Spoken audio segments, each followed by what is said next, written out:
سچ کی جیت۔ سچ بولنے کا کیا فائدہ ہے؟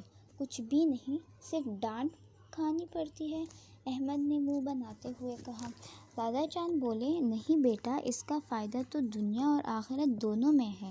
مگر دادا جان، مجھ سے سچ نہیں بولا جاتا، بہت ڈر لگتا ہے، احمد نے کہا۔ دادا جان بولے، دیکھو بیٹا، گناہ میں بہت مزہ آتا ہے۔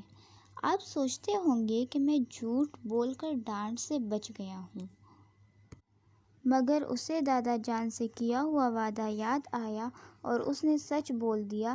دودھ مجھے پسند نہیں امی جان، اس لیے میں نے نہیں پیا۔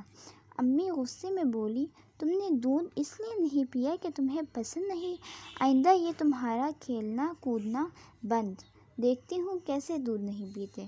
احمد ڈانٹ سن کر ڈر گیا اور سوچنے لگا کہ کاش میں جھوٹ بول دیتا، سچ بول کر تو ڈانٹ ہی سننے کو ملی۔ اسکول میں استاد صاحب نے سبق پڑھانے کے بعد کلاس میں کہا، مگر در حقیقت آپ کو اللہ تعالیٰ کے یہاں اس کی سزا ملے گی۔ جھوٹ تھوڑے وقت ساتھ دیتا ہے، جیت ہمیشہ سچ ہوتی ہے۔ احمد بولا، ٹھیک ہے دادا جان، کل میں سچ بولوں گا، دیکھتا ہوں کہ جیت کس کی ہوتی ہے۔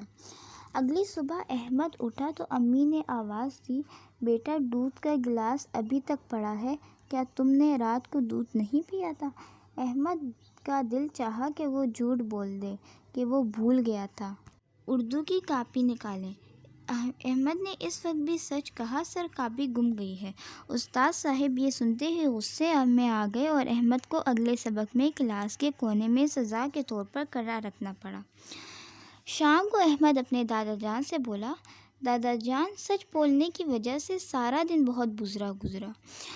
جھوٹ سے بڑے بڑے کام ہو جاتے تھے۔ دادا جان بولے، نہیں بیٹا، جھوٹ سے جو فائدہ ملتا ہے وہ تھوڑے وقت کا ہوتا ہے، جبکہ سچ ہمیشہ فائدہ دیتا ہے۔ احمد سوچنے لگا کہ پورے دن اس کے ساتھ جو کچھ ہوا، اس کے بعد بھی دادا جان یہ بول رہے ہیں کہ نہ جانے سچ میں ایسی کیا بات ہے۔ کام کرنے کے بعد احمد سونے کے لیے اپنے کمرے میں آیا تو وہاں میز پر دودھ کے بجائے میٹھا پراٹھا رکھا ہوا دیکھا، جو اسے بہت پسند تھا۔ امی جان نے اسے پیار کرتے ہوئے کہا، بیٹا میں نے سوچا تمہیں جو چیز پسند ہے وہی بنا کر دوں، بجائے یہ کہ میں زبردستی کروں۔ احمد خوش ہو گیا اور سارا پراٹھا چٹ کر گیا۔ اگلے دن اسکول میں استاد صاحب نے احمد کو دفتر میں بلایا اور کہا، آپ کی کاپی دوسری کلاس میں پڑی ہوئی ملی تھی، معاف کرنا بیٹا، آپ نے سچ بولا تھا، مگر میں سمجھا کہ آپ جھوٹ بول رہے ہیں۔ استاد نے اسے گلے سے لگایا۔ گلے سے لگ کر احمد سوچ رہا تھا کہ بالآخر جیت تو سچ ہی کی ہوئی ہے اور وہ جھوٹ بولنے کے گناہ سے بھی بچ گیا۔ جزاک اللہ خیرا کثیرا۔